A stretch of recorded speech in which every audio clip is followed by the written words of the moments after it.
BHU से हम PG किए हैं जी। और पीजी करने के पहले मैं 3 साल तक मतलब प्राइवेट स्कूल और कॉलेजों में पढ़ाता था। उसके पूर्वांचल में मतलब एक बढ़िया अच्छी किस्म का ब्रीड हमारे यहाँ उपलब्ध है, जिस हिसाब से ऑर्डर आते हैं। कम्युनिटी पावर होता है, अच्छा, लार्ज वाइट लैंडर्स से थोड़ा अच्छा होता है। अच्छा। उसके साथ साथ इसके जो बॉडी का स्ट्रक्चर बनावट है, इसके देखिए मसल्स दिख रहे हैं, उसका देखिए प्लेन है, इसका भी प्लेन, लेकिन इसका देखिए मसल्स दिख रहे हैं अपना थोड़ा थोड़ा निकला है, तो लोगों को अट्रैक्टिव लगता है, इसलिए लोग शौक को इसको पालते हैं। बाकी मतलब उसका अपना लैब बनाए हैं, मेल रखें, फिर उसके बाद सीमन उसका निकाल करके उसको लैब में चेक करते हैं, सारा मशीन से अवेलेबल है। उसके बाद एक मेल के सीमन से हम चाहें तो 10 फीमेलों को एक दिन जो है कि सीमन चढ़ा सकते हैं और उसको तो जैसे आप। नमस्कार दोस्तों, स्वागत है एक बार आपका फिर से यूट्यूब चैनल विस्तारा पे, साथ ही साथ Facebook page, Instagram, Twitter, social media के लगभग सभी साइटों पे। दोस्तों, जैसा कि आपको लगातार हम पिगरी से अपडेट दे रहे हैं, लगातार जिससे पिगरी फार्म को आपके बीच में ला रहे हैं। ये कितना फायदे का धंधा है, कितने घाटे का धंधा है, जो भी किसान है उनसे बातें करके आपके बीच में रख रहे हैं। इस समय हम है अमर लाइव स्टॉक वाराणसी, और बगल में आप देख रहे होंगे तो जौनपुर भी लिखा गया है, मगर इस समय हम वाराणसी में।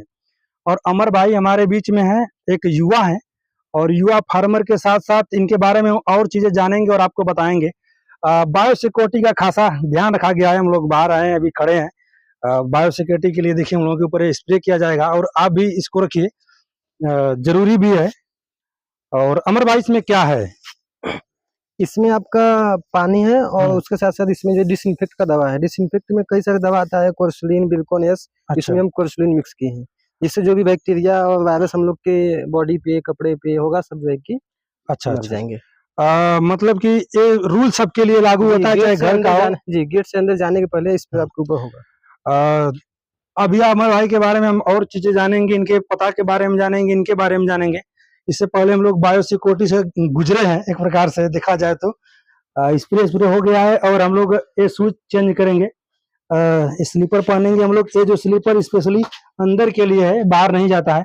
और अमर भैया अंदर चल के बातें करते हैं, फिर उसके बाद दर्शकों को अपना एक अनुभव साझा करिए आप।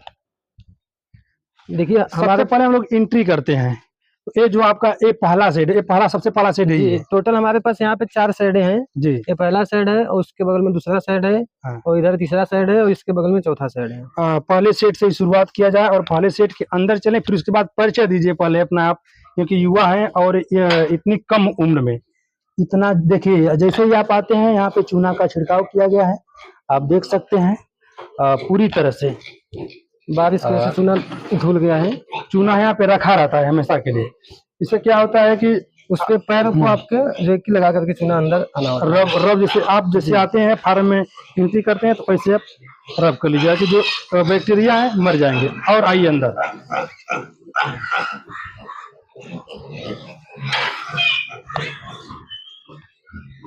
साइल इधर आवा। बस आप यहीं पे आ जाइए और यहीं से शुरुआत करते हैं हमारे भाई। हम सबसे पहले चीजें तो बहुत आगे निकल गई, फिर भी अपना परिचय बताइए, आप कैसे आना हुआ और क्या परिचय होगा आपका? जी, सभी साथियों को मेरा नमस्कार जी। मैं अमरनाथ मौर्य, ग्राम तोफापुर, और जो है कि वाराणसी जिले से जी। वाराणसी के साथ साथ हमारा मिर्जापुर और जौनपुर में भी पिग फार्म है जी। मैं बताना चाहूंगा, आपको जान के शौक होगा कि बीएचयू से हम पीजी किए हैं जी। और पीजी करने के पहले मैं 3 साल तक मतलब प्राइवेट स्कूल और कॉलेजों में पढ़ाता था। उसके साथ साथ मैं पढ़ाई किया, बट पढ़ाई करने के बाद हमको ऐसा लगा कि हमें कुछ ऐसा करना है जिसमें कि कंपटीशन कम हो, और उसके साथ साथ कुछ ऐसा काम करना है जिसमें कि सारे लोग सफल, जिसमें लोग विफल हुए हैं, उसको हमें करके सफल दिखाना है लोगों को। अच्छा, तब 2019 में हम जो है सबसे पहले अपना पहला सेट बनाए, इसमें आप खड़े हैं। अच्छा, ये बताइए, जैसे आप बीएचयू से पीजी किए हैं, बीएचयू का एंट्रेंस एग्जाम, जैसे एंट्री पाने के लिए जो एग्जाम दिया जाता है, वो भी अपने आप में बहुत बड़ा चैलेंज होता है, और सबके बस की बात नहीं होती बीएचयू में पढ़ना। बीएचयू से निकलने के बाद आपको पिगरी फार्म में आए, जो लोग और समाज का जो रवैया रहा है आपके प्रति, अब फेलियर के रूप में देखे लोग कि किस नजरिए से देखे? सबसे पहला तो क्या लोगों का रिएक्शन रहा? नहीं, देखिए, स्टार्टिंग में जब हम बीएचयू में पढ़ाई कर रहे थे और उसके बाद इसको स्टार्ट किए, लोग हमको सलाह दिए कि तुम पढ़ाई कर रहे हो, उसके साथ साथ पढ़ा भी रहे हो, तो ये काम तुम्हारे ऊपर शोभा नहीं दे रहा है। लेकिन मैं उन लोग से बोला, चलिए समय बीतने दीजिए, काम भी शोभा देगा, आप लोग भी सम्मान देंगे। उसके साथ साथ हमको ये देखना था कि आज डेट में हमें तो एक मोटी कमाई करनी थी। अच्छा। तो हमें उस सेक्टर से, जिस सेक्टर में थे हम, उस सेक्टर से हमें ऐसा लगा कि हम 10, 20, 50, 1 लाख रुपए से ऊपर जा नहीं पाएंगे। तब जो है कि हम इस कंसेप्ट को स्टार्ट किए। लोगों ने बहुत कुछ बोला स्टार्टिंग में कि तुम पीजी करके बीएचयू से, जहाँ का एंट्रेंस की एक सीट के लिए लाखों लाखों लड़के एग्जाम देते हैं जी, लेकिन उसमें मेरा एडमिशन हुआ। उसके बाद मैं वहाँ से पढ़ाई किया। पढ़ाई करने के साथ साथ मैं जो है कि अपना पिग फॉर्म भी चलाया। आज की डेट में मैं सफल हूँ। 1 नहीं, 2 नहीं, 3 जगह पे अपना पिग फॉर्म इस छोटी सी उम्र में, 26 साल की उम्र में, 26 साल की उम्र में मेरे पास आप अभी देखेंगे 4 व्हीलर भी है, 2 व्हीलर, सब अपने कमाई का है। सब अपने कमाई, ऐसा नहीं कि पिताजी की कमाई का है। पिताजी की कमाई का है। जो पीजी आप किए थे तो एग्रीकल्चर से किए थे या फिर नहीं? पीजी हम किए थे जो तो कॉमर्स से किए थे। इस बिजनेस से उससे कोई लेना देना नहीं था वो कॉमर्स था। हालांकि उससे हमको बेनिफिट मिला कि उसमें हम लोग ये पढ़े थे बिजनेस कैसे करना है, बिजनेस को एक बड़े लेवल पे कैसे लेके जाना है। तो वो सब चीजें, वो फार्मूला यहाँ पे हमको, अर्थ का जो गणित था पूरी तरह से पता था और तरीका किस तरह से निकालना था वो आपने अपने दिमाग से निकाला। ये जो ब्रीड है, सबसे पहले ब्रीड के बारे में बात करेंगे। ये ड्यूरोक है और वो आपका लार्ज व्हाइट है जी। देखिए ये ड्यूरोक है और वो लार्ज व्हाइट है। जब आप शुरू किए थे तो किस ब्रीड से शुरू किए थे? तो हमारे पास लार्ज व्हाइट की फीमेलें थी। अच्छा। और लार्ज व्हाइट का मेल भी मैं लाया था। अच्छा। इसी फर्म में। हाँ। उसके बाद धीरे धीरे हमको नॉलेज जैसे जैसे होता गया तो अपने आप को हम ब्रीड अपना दिन प्रतिदिन अच्छी करते गए। आज की डेट में हमें जहाँ तक उम्मीद है, जो हमारे सप्लाई लोग लेते हैं, नए नए जो फार्म स्टार्ट करते हैं, या फिर जो पिछले मतलब पुराने फार्मर हैं, कि शायद कह सकते हैं पूर्वांचल में मतलब एक बढ़िया अच्छी किस्म का ब्रीड हमारे यहाँ उपलब्ध है। जिस हिसाब से ऑर्डर आते हैं, थोड़ा सा इस पशु के बारे में बताइए। जो ये लैंड्रस का मेल है। लैंड्रस का मेल है जी। आपके पास कितने मेल हैं? 4 मेल हैं क्या? जी अभी 3 मेल है। 4 मेल था, एक चला गया, अभी फिलहाल में 3 मेल है। अच्छा जी। Large white, Duroc, large white और लैंड्रस। अच्छा, पूर्वांचल में इस समय ड्यूरोक का बड़ा प्रचलन है, क्या इसकी खूबी क्या है? थोड़ा सा और पशुओं को देखिए। ये ड्यूरोक का मेल है। भी कह सकते हैं कि एक तरह से मानिए तो इसका जो इम्यूनिटी पावर होता है, अच्छा, लार्ज व्हाइट लैंड्रस से थोड़ा अच्छा होता है। अच्छा। उसके साथ साथ इसके जो बॉडी का स्ट्रक्चर बनावट है, इसके देखिए मसल्स दिख रहे हैं, उसका देखिए प्लेन है, इसका भी प्लेन देखिए, इसका देखिए मसल्स दिख रहे हैं अपना थोड़ा थोड़ा निकला है। तो लोगों को अट्रैक्टिव लगता है, इसलिए लोग शौक को इसको पालते हैं। बाकी ऐसा कोई बात नहीं है कि इसका मीट महंगा बिक या कुछ ऐसा कुछ नहीं। तो मीट रेट सबका एक ही है? एक समान मीट रेट बस इसके बच्चे और गिल्ट मतलब जो फीमेल आएंगे फार्मिंग के लिए वो महंगा बिकते हैं। अच्छा, ये बताइए जैसे इस मेल से किस नस्ल की फीमेल को क्रॉस कराते हैं? हम तो इस मेल से जो है कि लार्ज व्हाइट लैंड्रस की फीमेल को क्रॉस करते हैं। तो फिर वो कहीं ना कहीं मिक्स ब्रीड हो गया। क्रॉस ब्रीड आते हैं, लेकिन क्रॉस ब्रीड आते हैं तो हम जो है अपने यहाँ उसको फैटिंग करते हैं, जब बड़ा करते हैं कटिंग के लिए, तो उसका ग्रोथ काफी अच्छा होता है। अच्छा, जैसे इससे जो भी रिजल्ट लेते हैं उसको आप फैटनर ब्रीडिंग के लिए नहीं यूज करते? इधर थोड़ा सा आते हैं हम लोग। ये जो फीमेल आपकी है कितने दिन की होगी? ये फीमेल तो अभी मान के चलिए कि 5 महीने की है। 5 महीने की है जी। और ये वाली? ये फीमेल ये सेकेंड टाइमर है। एक बार बच्चा दे चुकी है, सेकेंड बार बच्चा देने वाली है। लमसम इस मंथ के लास्ट तक इसकी डिलीवरी हो जाएगी। क्या एवरेज रहा है इसका?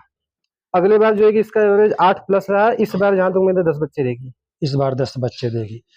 आप बात इंट्रोडक्शन में ही बताए थे कि मुझे एक ऐसा बिजनेस करना था जिसमें लोग फेलियर हो रहे हैं और सक्सेस भी हो रहे हैं जी। उसे सक्सेस करके दिखाना था। लोग फेलियर कहाँ होते हैं, थोड़ा सा ये बात बताइए। देखिए फेलियर का मतलब ये है कि इसमें 3 चीजें होती हैं जी। पहला है कि आपका ब्रीड, दूसरा है कि आपका फीड, तीसरा है कि आपकी फर्म का बनावट और आपका मैनेजमेंट। तो इसमें जो है कि कोई कितना भी समझदार क्यों, ट्रेनिंग कितना हो लिया हो, किसी न किसी पॉइंट में उसे चूक हो ही जाती है जी जी। और स्टार्टिंग में हमसे भी चूक हुई थी। अच्छा। कहीं ब्रीड को लेके तो सबसे मेन फीड है। फीड कंपनियां देती हैं, लेकिन कंपनियों का फीड काफी महंगा पड़ता है। अगर उसको आप खिलाएंगे तो प्रॉफिट आपको ना के बराबर होगा जी। तो फीड अपना हम खुद बनाते हैं। उस फीड में जो मेडिसिन पड़ता है वो मेडिसिन भी हम खुद बनाते हैं। अच्छा। और उसके साथ साथ हम इसका ट्रेनिंग लिए हैं। AI मतलब कि आर्टिफिशियल इंसीमिनेशन भी हम खुद अपने यहाँ कर लेते हैं। और मतलब उसका अपना लैब बनाए हैं, मेल रखें, फिर उसके बाद सीमन उसका निकाल करके उसको लैब में चेक करते हैं, सारा मशीन सब अवेलेबल है। उसके बाद एक मेल के सीमन से हम चाहें तो 10 फीमेलों को एक दिन जो है कि सीमन चढ़ा सकते हैं। और उसको तो जैसे आप AI करते हैं या फिर नेचुरल ब्रीडिंग करवाते हैं? दोनों मेरे यहाँ होता है। अच्छा जी, दोनों होता है। हमारे अगर हम नहीं हमारे एब्सेंटी में तो नेचुरल ही हो जाता है, अगर हम हैं तो एआई ही किया जाता है। अच्छा, जैसे कोई एआई का रिजल्ट हो थोड़ा दिखाइए हमें। अभी फिलहाल में तो एआई का इसमें कोई नहीं आपको दूसरे साइड में मिलेगा। अच्छा, इसके पहले हुआ था, एआई हुआ था, बच्चे दी थी, लेकिन हमारे हिसाब से इंडिया का जो इन्वायरमेंट है उसमें आपका नेचुरली क्रॉसिंग ही ठीक है। नेचुरल क्रॉसिंग ठीक है। आर्टिफिशियल का आप जो है कि नॉलेज रखिए, कहीं से आप भविष्य में हो सके जी, तो हो सकता है फ्यूचर में आपको काम दे, हम्म। न काम दे तो भी आप उसका जब ट्रेनिंग लेंगे तो उससे आपको आर्टिफिशियल में कुछ चीजें सुधारने के योग्य मिलेगी आपको। अच्छा अच्छा, इसलिए मैंने ट्रेनिंग लिया उसका। ये आपका जो है एक प्रकार से कहा जाए तो ब्रीडिंग यूनिट है आपका। ये भी मेरा ब्रीडिंग है, वो भी ब्रीडिंग है, और जो है कि एक बगीचे में जो है वो भी, ये तीनों मेरा ब्रीडिंग का है। कहने का मतलब ये है कि इसमें जो फीमेल क्रॉस होती हैं, क्रॉस होने के बाद जाती हैं तीसरे साइड में, फिर उसमें से बच्चा देने के नजदीक होती है, इसमें आती हैं, जिस दिन बच्चा दे देती हैं डिलीवर होने के बाद तुरंत चली जाती हैं अगले साइड में। अच्छा, ये जो निप्पल का ऑटोमेटिक निप्पल है, ऑटोमेटिक निप्पल है, इसका हाइट क्या रखे हैं आप? ये देखिए, ये बड़े मतलब ये फीमेल के लिए लगाया गया है, बड़े बच्चों के लिए लगाया गया है। तो इसका हाइट जो है 18 इंची है, 18 से 22 इंच आप कर सकते हैं। 18 से 22 इंच। जी। आप एक बात और कहे थे, जिक्र किए हैं कि फार्म 3 जगह से फेल होता है,